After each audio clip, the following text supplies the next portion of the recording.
ఈ రకంగా ఈ నగరాన్ని అభివృద్ధి చేయాలని ఆనాడు కులీ కుతుబ్షాయి ప్రజలతో నిండి ఉండాలి అని కోరుకున్నాడు. కానీ నేనేం కోరుకుంటున్నా భారత్ ఫ్యూచర్ సిటీలో అంటే ప్రపంచంలో 500 ఫార్చ్యూన్ కంపెనీస్ అని ఉంటాయి.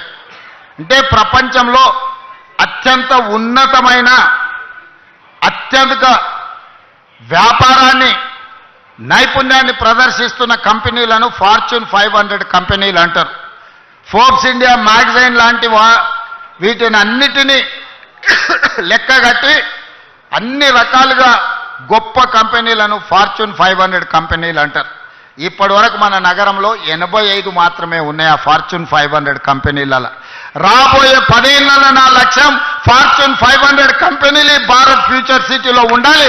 ప్రపంచంలో ఉండే ప్రతి కంపెనీ గొప్ప కంపెనీ ఫ్యూచర్ సిటీలో ఇన్వెస్ట్మెంట్ పెట్టే విధంగా ఫార్చ్యూన్ 500 కంపెనీలను మీ గ్రామానికి మీ ఊరికి తీసుకొచ్చి ఇదొక పెద్ద గొప్ప నగరంగా తీర్చిదిద్దే ప్రణాళికలు ఈరోజు మన ప్రభుత్వం చేస్తుంది.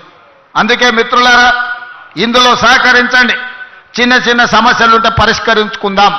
కోర్టుకెళ్ళి సంవత్సరాల కొద్దీ తిరిగి అడ్వకేట్ల ఫీజులు ఇచ్చి రావాల్సిన నష్టపరిహారం మనకు రాకుండా పోతే ఈ ప్రాంతంలో భూముల రేట్లు కూడా ఎక్కడికి పెరిగిపోతాయో తెలియదు. ఆనాడు కూడా మీకు వచ్చే నష్టపరిహారం తక్కువ వస్తే మీరు ఏమీ కొనుక్కోలేని పరిస్థితి వస్తుంది. అందుకే ప్రభుత్వం ఉదారంగా మిమ్మల్ని ఆదుకోవడానికి సిద్ధంగా ఉన్నది.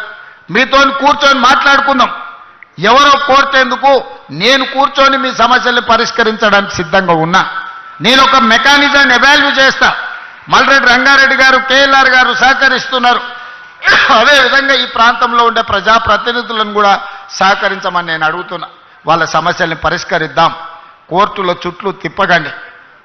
ఓ సినిమాలో చెప్తారు, కోర్టులో ఓడిపోయినోడేమో కోర్టులోనే ఏడుస్తాడంట, కోర్టులో గెలిచినోడు ఇంటికి వచ్చి ఏడుస్తాడంట.